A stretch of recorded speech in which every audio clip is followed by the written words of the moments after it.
성도 여러분께 이런 질문을 드려보려고 합니다. 기도해서 하늘에서 불이 떨어지게 하는 것이 쉬울까요? 아니면 하늘에서 비가 내리게 하는 것이 쉬울까요? 이 무슨 황당한 질문이냐 생각하실지도 모르겠습니다. 불이 하늘에서 떨어지는 것은 자연 법칙을 거스르는 기적이고, 비가 내리는 것은 종종 하늘에서 우리가 볼 수 있는 일이기에 그게 더 쉬울 것 같다는 생각도 듭니다. 그럼 이렇게 질문을 바꾸어 보겠습니다. 하나님께서 죄인에게 벌을 주시는 게 쉬울까요? 아니면 그 죄인을 용서하시는 게 쉬울까요? 우리 각자가 생각하는 것과 별개로 성경은 어떻게 말하고 있는지 오늘 말씀을 볼 텐데요. 오늘 본문을 보면 엘리야는 무엇을 더 어렵게 생각했을까요? 우리가 잘 아는 대로 850대 1로 싸웠던 엘리야는 하늘로부터 내리는 불을 통해 그들을 이겼습니다. 하나님은 이때에도 엘리야의 기도를 들어주셔서 그가 서서 백성들 앞에서 하늘을 향하여 기도할 때 여호와의 불이 하늘에서부터 떨어졌습니다. 그런데 우리가 읽은 본문에서 엘리야는 굉장히 특이한 자세로 기도를 하고 있습니다. 꿇어 엎드려 얼굴을 무릎 사이에 넣고 간절히 기도하는 엘리야의 모습입니다. 아까 불을 내리던 엘리야의 모습과는 무척 다른 모습이지 않습니까? 이 대목에서 저에게 의아했던 것은 엘리야가 왜 이렇게 간절했을까 였습니다. 열왕기상 18장을 보면 이렇게 시작하고 있습니다. 많은 날이 지나고 제3년에 여호와의 말씀이 엘리야에게 임하여 이르시되 너는 가서 아합에게 보이라. 내가 비를 지면에 내리리라. 3년간의 고통스러운 기근이 있었습니다. 하나님께서 이스라엘을 징계하신 것이죠. 그러나 많은 날이 지나고 하나님은 그들에게 다시 비를 내리려고 엘리야를 부르셨습니다. 즉, 이 비는 하나님이 말씀하신 바 그렇게 하시기로 결정된 일이었습니다. 엘리야가 아합과 이스라엘 백성들을 모두 불러 모아 누가 진정한 신인지 보이는 대결을 벌입니다. 여호와를 섬기는 사람은 오직 한 사람 엘리야, 그리고 바알과 아세라를 섬기는 이들은 무려 850명이었습니다. 그들 앞에서 엘리야는 아주 여유롭게 그들을 조롱하기도 하며 제단의 주변의 도랑을 물로 가득 채우기도 합니다. 그리고는 기도합니다. 여호와여 내게 응답하옵소서, 내게 응답하옵소서. 이 백성에게 주 여호와는 하나님이신 것과 주는 그들의 마음을 되돌이키심을 알게 하옵소서. 그 말이 끝나자마자 여호와의 불이 내려와서 번제물과 나무와 돌과 흙을 태우고 가득 부어두었던 도랑의 물도 다 핥아버립니다. 여호와의 불이 내렸던 기도는 오히려 하나님이 따로 지시하셨던 사항은 아닐 수도 있습니다. 즉, 엘리야의 개인적인 간구였을지도 모릅니다. 하나님의 하나님 되심을 보여주옵소서. 엘리야는 그렇게 간절히 하나님께 기도한 거죠. 불로 응답하는 신이 진짜 하나님이시다 라고 엘리야가 싸움을 걸었습니다. 그렇게 싸움을 걸고 나서 하나님께 응답을 간구했던 엘리야는 담대하고 확신에 차 있었습니다. 아니, 그럼 비는 이미 하나님께서 내리시겠다라고 이미 말씀하신 것이지 않습니까? 그 스스로도 41절을 보면 비를 위해 금식했던 아합에게 아주 자신 있게 말하고 있지 않습니까? 올라가서 먹고 마시소서, 큰 비 소리가 있나이다. 그럼 갈멜산 꼭대기에서 하늘을 향해 두 손을 뻗고 하나님께서 말씀하신 대로 이제 비를 내려 주옵소서, 이렇게 기도하는 게 어울릴 그림인데 850대 1의 승리를 확증하듯 비를 온 땅에 쏟아지도록 하늘을 향해 외칠 줄 알았는데 그게 아닙니다. 엘리야는 갑자기 납작 엎드려 은혜를 구하고 있습니다. 마치 비가 내리게 하기 위해 사력을 다하는 모습입니다.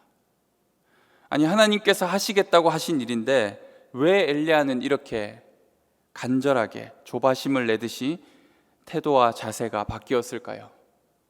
한 번 더 이 말씀의 상황 속으로 들어가 보자면 그는 지금 어떤 상태였습니까? 그는 방금 850명의 살육의 현장에 있었습니다. 그리고 그것을 주도한 것도 본인이었습니다. 40절 말씀을 보면 엘리야가 그들에게 이르되 바알의 선지자를 잡되 그들 중 하나도 도망하지 못하게 하라 하매 곧 잡은지라 엘리야가 그들을 기손 시내로 내려다가 거기서 죽이니라. 백성들은 외쳤습니다. 여호와가 하나님이십니다. 여호와 그는 하나님이십니다. 그리고 그들이 자신들이 따르고 섬겼던 바알의 선지자를 잡아 죽였습니다. 대적들을 쳐부순 위대한 승리였죠. 850명이 백성들에게 붙잡혀 죽임을 당하는 장면. 기손 시내는 피로 물들었습니다. 수많은 사람들의 처절한 비명소리와 처형을 맡은 사람들의 흥분된 얼굴들을 엘리야는 분명히 보았습니다. 이 상황이 끝나고 엘리야는 갈멜산 꼭대기로 오릅니다. 하나님은 그를 통해 승리를 주셨고 이스라엘을 어려움에 빠뜨렸던 거짓 선지자 바알의 선지자도 모두 죽임을 당했습니다. 이제 남은 건 이스라엘 백성을 용서하시고 그 땅에 다시 비를 내리는 일이었습니다.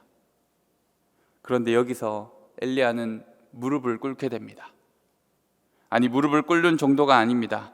자신의 얼굴을 무릎 사이에 파묻었습니다.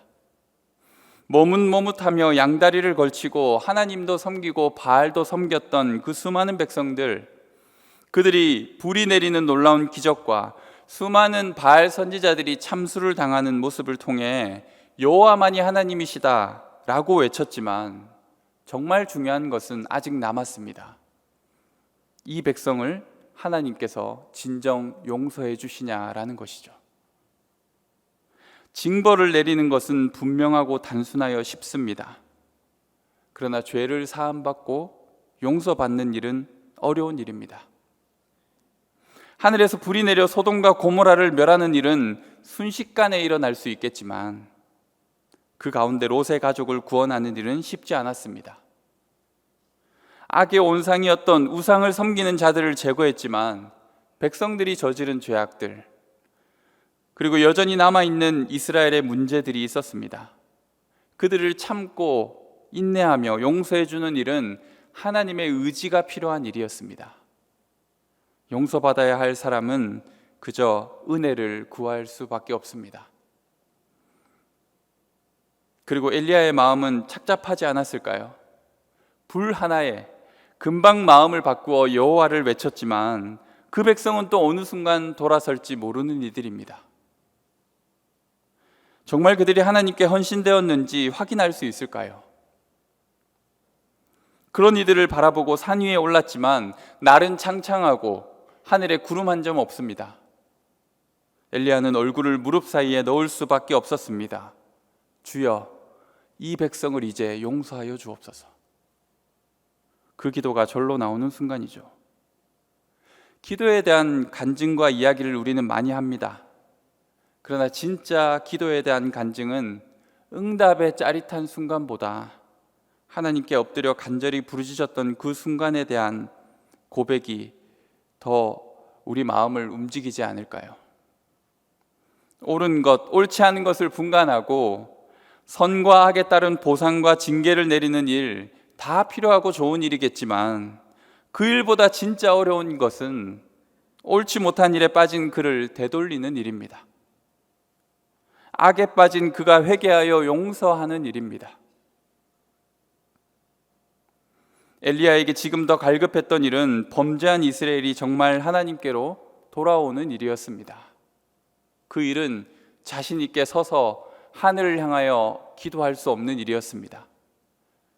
그는 무릎을 꿇어야 했고 얼굴을 두 무릎 사이에 넣을 수밖에 없었습니다. 진짜 기도가 시작되는 순간이 바로 이때입니다.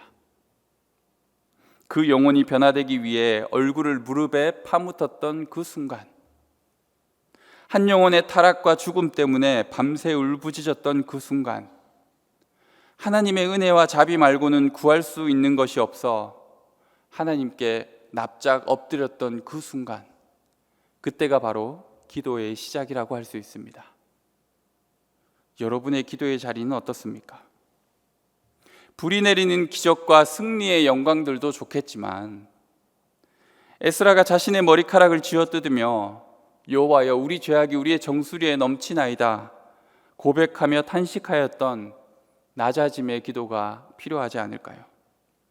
비를 내린다고 하셨지만 정말 하나님, 이 백성을 용서해 주실 수 있으십니까? 간절히 무릎 꿇고 주님의 은혜와 자비를 의지할 수밖에 없었던 그 엘리야의 간절한 심정이 우리의 기도가 되어야 하지 않을까요? 우리 교회도 이런 기도가 더 많아졌으면 합니다. 내가 원하는 것을 기도하여 얻어내었다라는 간증 좋지만, 그리하여 승리의 환호를 지르는 것도 좋겠지만, 하나님의 자비와 오래 참음을, 구세주의 은혜와 사랑만을 간구하는, 완전히 엎드려 기도하는 그런 무릎들이 우리 공동체에 많이 일어났으면 좋겠습니다. 아무리 봐도 내세울 건 없고 하나님 앞에 죄송하고 잘못한 일이 더 많은 우리들, 엘리야처럼 납작 엎드려 은혜의 단비, 용서의 단비를 간절히 기다릴 수밖에 없지 않겠습니까? 이 비는 하나님의 눈물입니다. 그 눈물이 한 영혼의 마음에 흐르게 하기 위해서 우리는 얼마나 얼굴을 무릎 사이에 파묻어야만 할까요?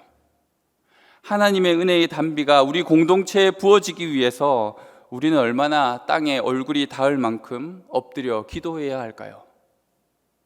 이 간절한 기도의 물음만이 하나님의 마음을 움직일 수 있지 않을까요?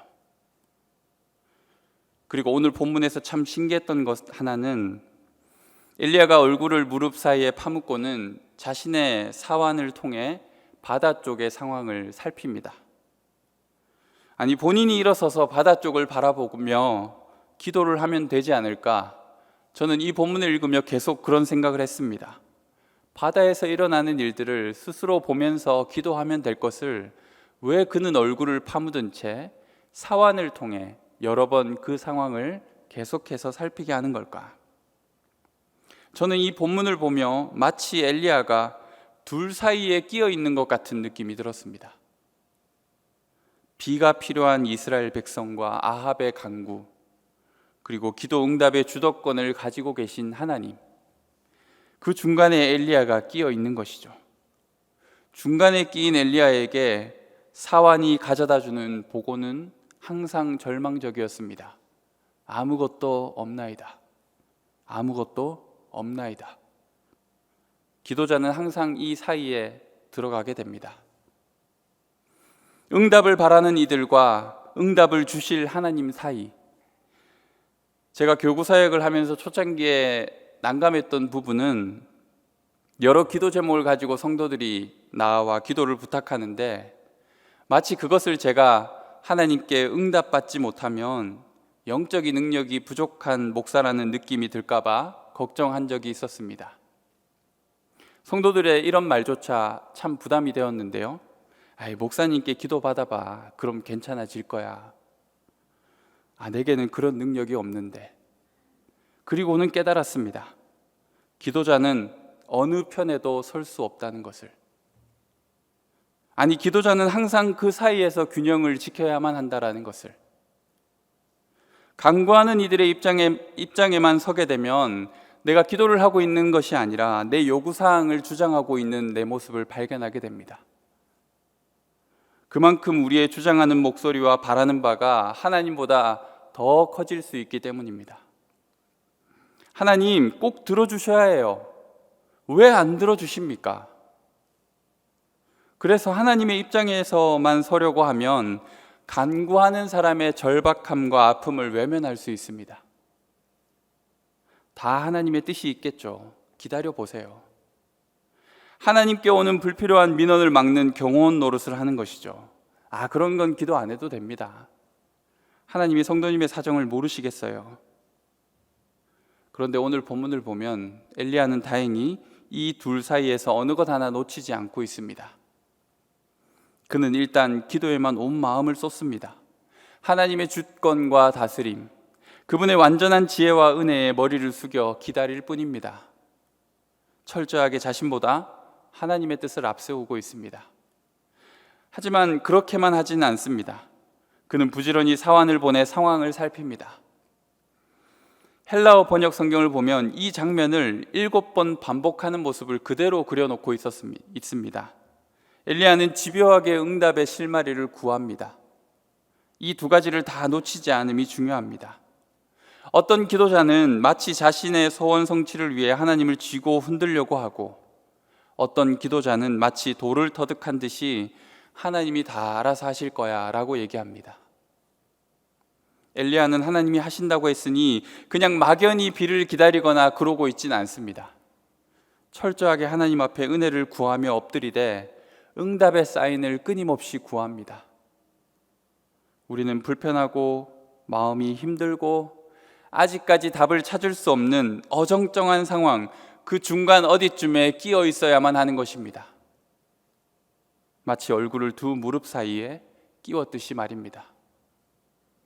기도의 참 의미는 보이는 것에 효동되지 않고 하나님의 뜻과 그분의 의지를 구하는 것입니다. 하지만 응답의 조짐을 살피지 않고 관심을 두지 않고 기도하는 것은 기도를 멈춘 것과 크게 다르지 않습니다. 기도는 참 피곤한 일이죠. 그래서 기도를 노동이라고 얘기하지 않습니까? 우리는 이 피곤한 현장에 끼어 있어야 할 줄로 믿습니다. 그 사이에 끼어 매번 이런 절망적인 말을 들을지도 모릅니다. 아무것도 없습니다.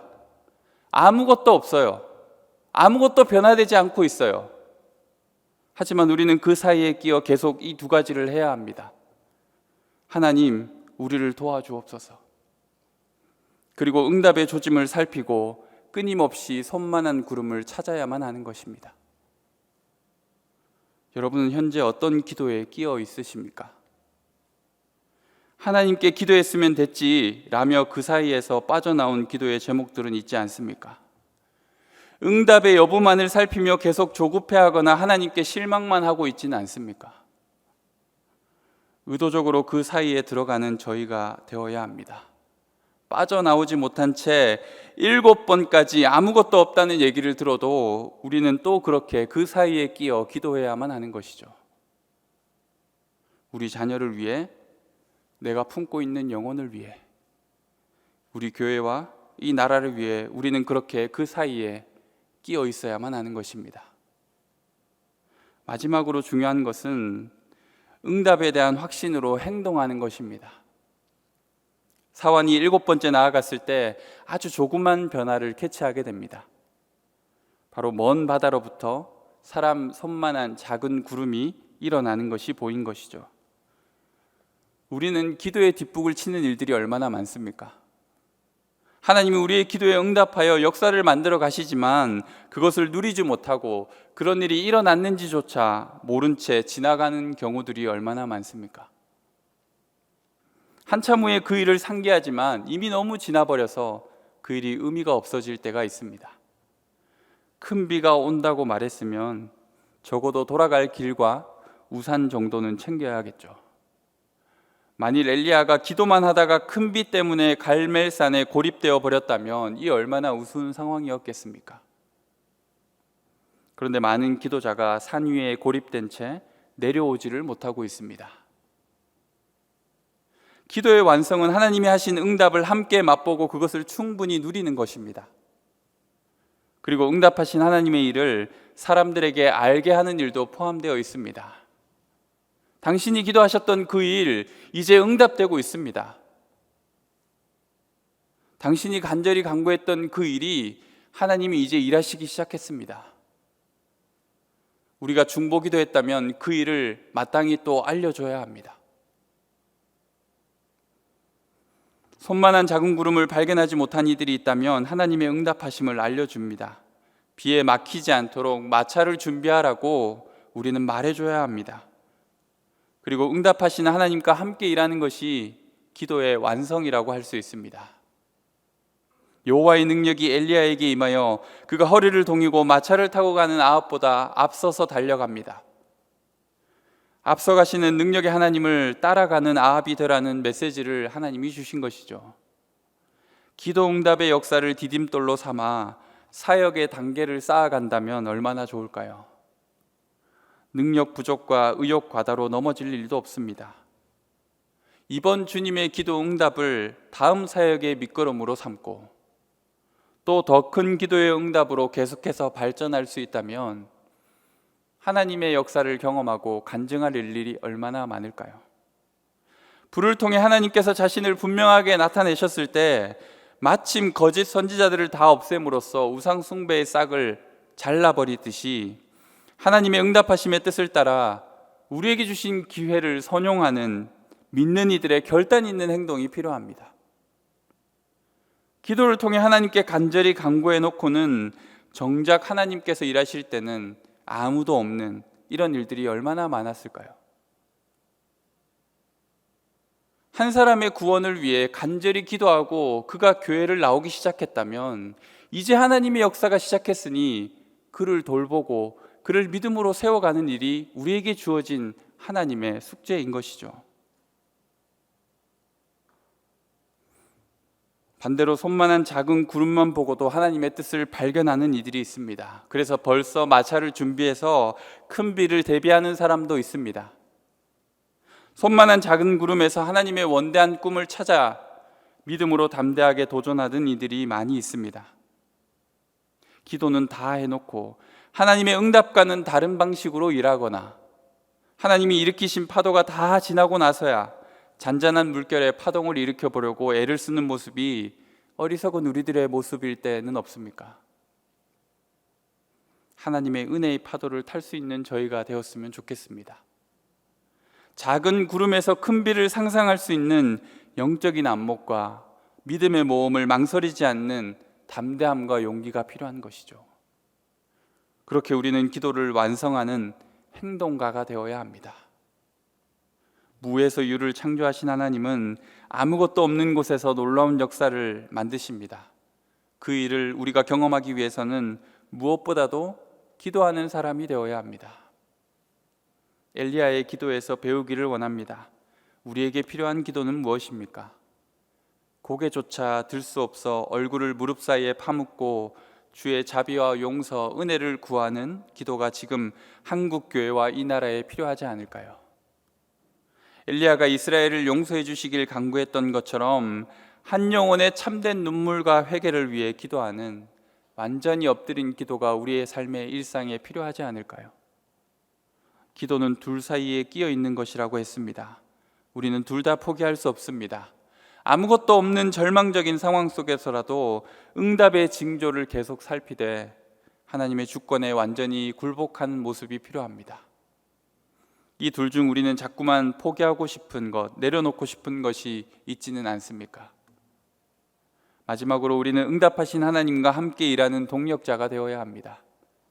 하나님이 일으키신 역사를 발견하고 그 흐름에 몸을 맡기고 하나님이 이끄시는 대로 우리 힘이 아닌 성령의 능력으로 달려갈 수 있어야 합니다. 엘리야처럼 말입니다. 손만한 작은 구름에서 거대한 구름과 큰 비를 발견하고 우리 삶을 던질 수 있는 믿음의 결단과 담대한 마음이 우리 공동체에 있었으면 좋겠습니다. 그리고 성도들의 삶에 나타났으면 좋겠습니다. 이런 기도자로 우리를 부르신 하나님께 오늘 이 시간도 우리는 얼굴을 무릎 사이에 넣고 간절히 기도할 수 있었으면 좋겠습니다. 기도하겠습니다.